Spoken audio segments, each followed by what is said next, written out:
let me just play. This is something that Dave Clark just tweeted out. He said, created this with Google Flow, visual sound design, and voice, all prompted by using a VO3 text to video. Watch this. When we get in there, SUV. I want no bull. You stay on my 6 at all times. SUV in the dust. Looks like a war zone. Absolutely 100% believable. Stay sharp. These are nasty and dangerous. Stay alert. That looks like a game. What the hell happened here? Where are the bodies? Okay. So this is, if you look at this, it absolutely looks like a film. It absolutely looks real. And it's just somebody typing in some prompts. SUV, black SUV, driving in the dust, Middle Eastern village, nobody's around, guy's interior of that's all you do, and it turns into that. Zachary Levi is with us. Hi, Zach. How are you? Hey, good morning, Glenn. I'm doing all right, man. How you doing?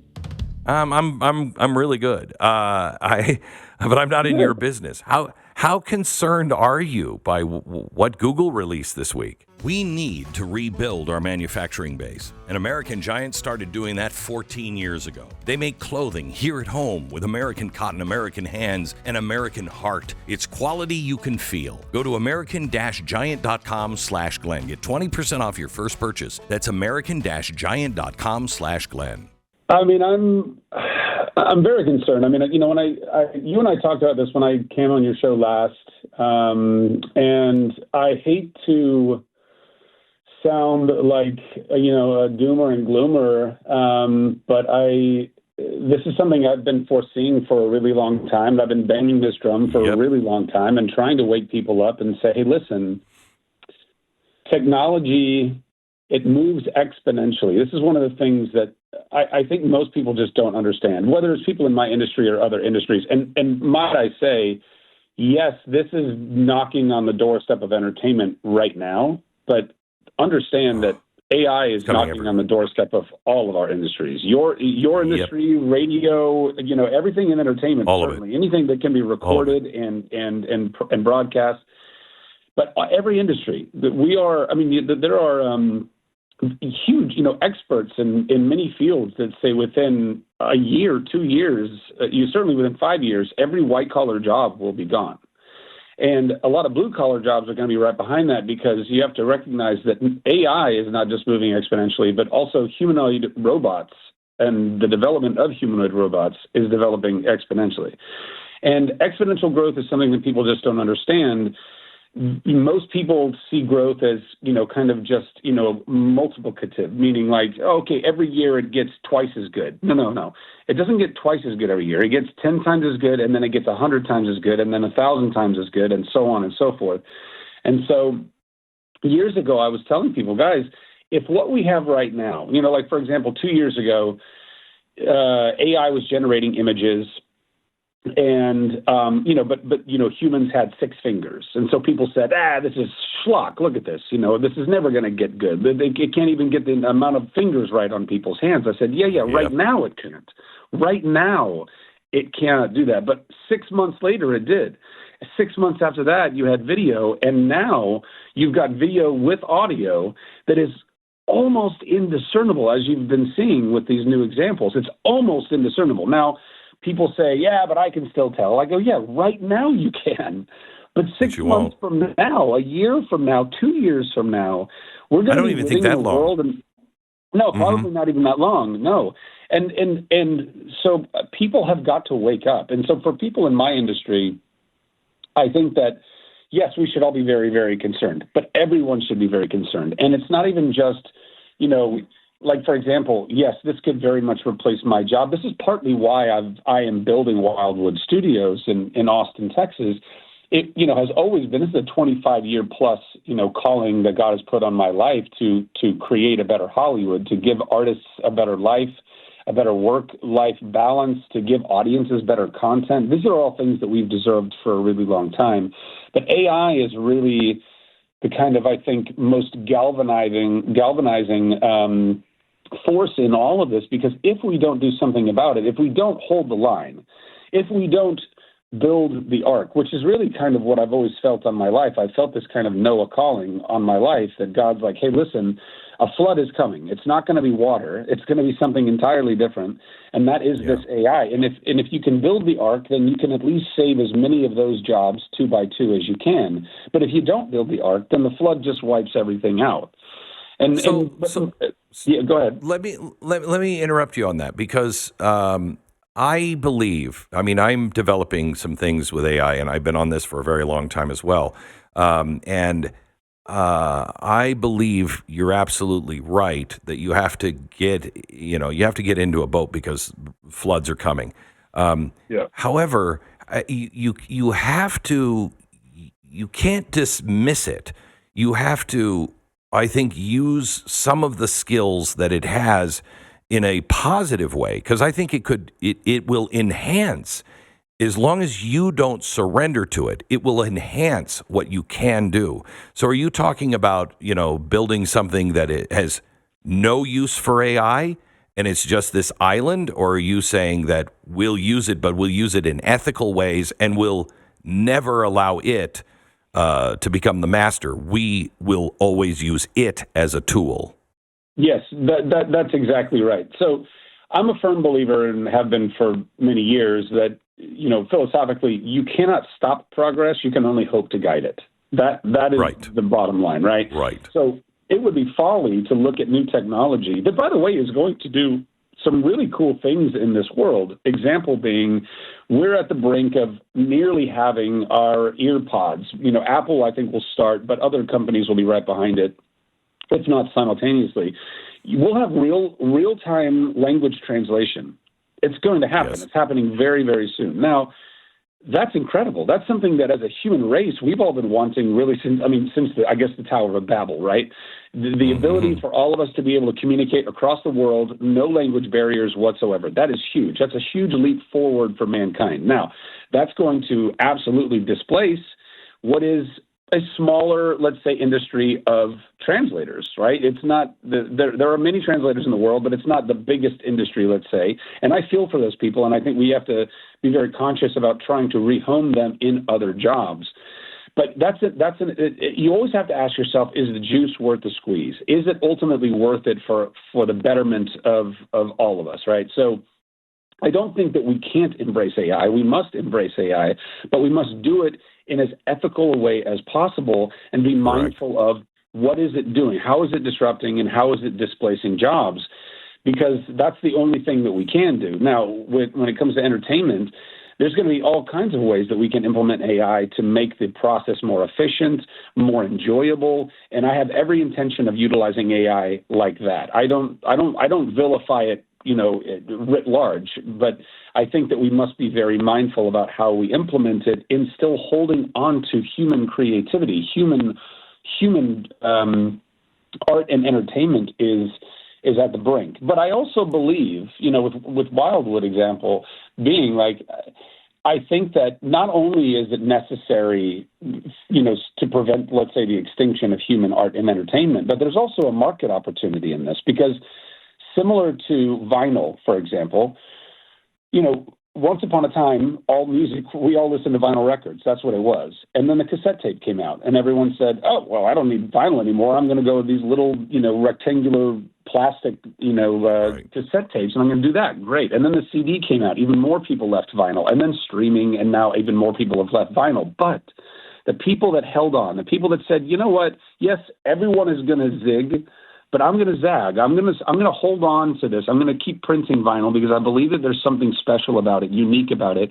And sure enough, vinyl sales have gone up because people are looking for something that's more human, more tangible, more slightly imperfect, with a little crackle, a little, whatever. Right. So Wyldwood, that's what we intend to do. We intend to hold on to, I can't save the entire industry. That's impossible. But I'm going to try and save as many jobs as I can, and in doing so, provide audiences the alternative. And I think a lot of people are going to be looking for that alternative. So, Zach, because I like you, I've been on this for a long time, and I have put a lot of thought into, because my job is, at stake. Everybody's job is up. And I've always felt, well, there's something special about humans, that we have a different sense to us. But I don't know if you heard, there was a study done of, I think, 100,000 songs, and they did, what's called hook testing to see which tested the best.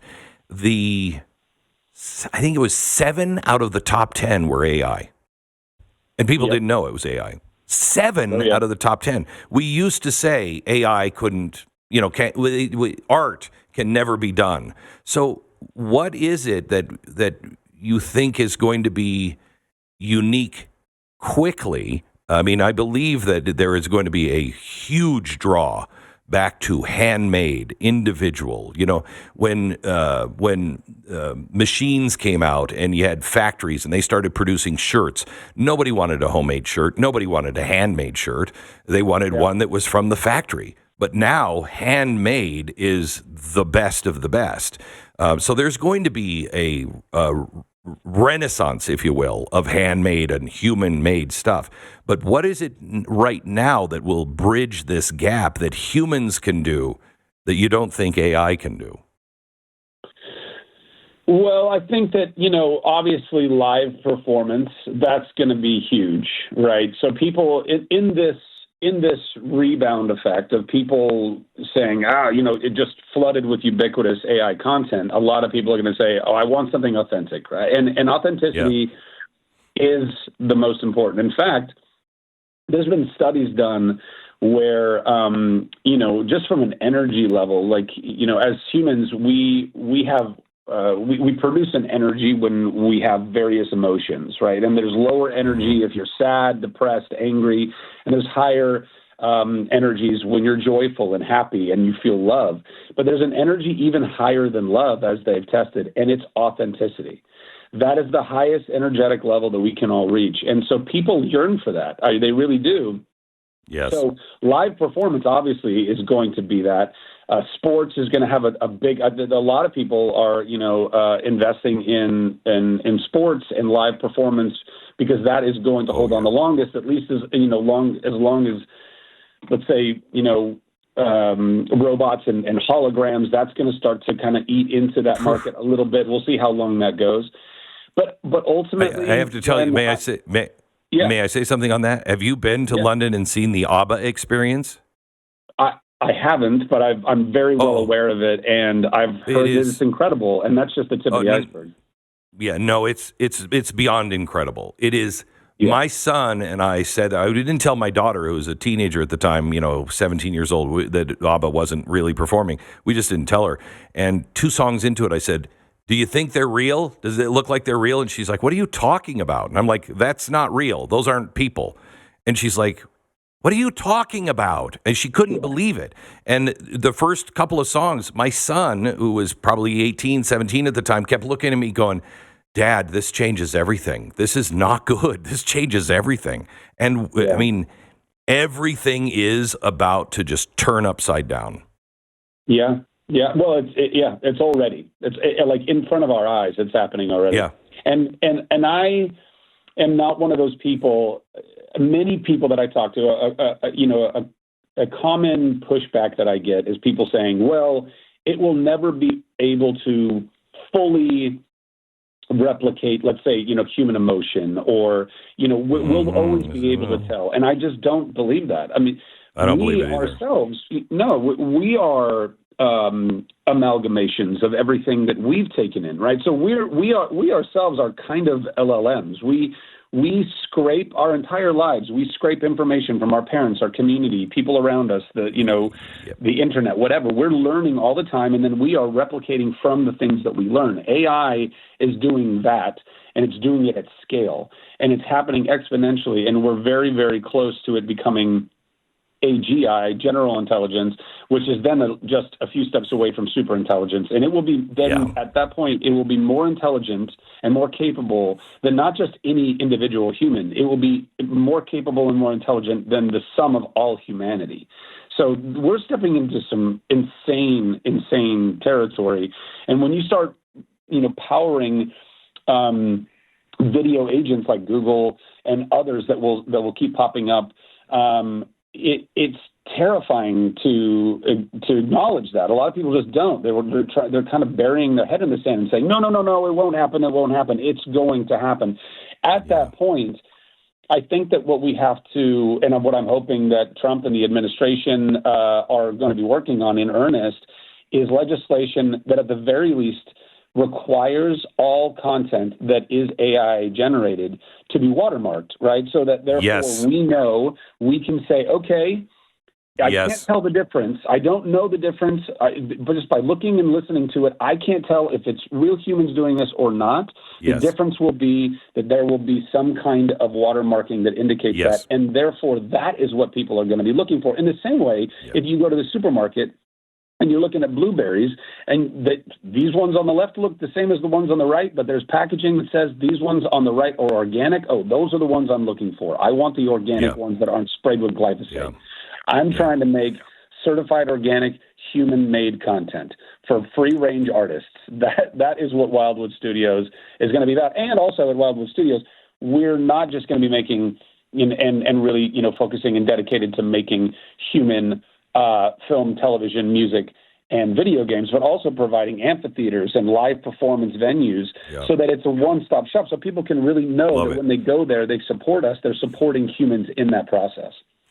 Zachary, I appreciate it. Thank you so much. And anything we can do to help you at Wyldwood, let me know, please. Zachary Levi, Wyldwood Studios owner, actor. He was, Chuck. He was Shazam. He's a ton of great movies and everything else. So, Zachary Levi.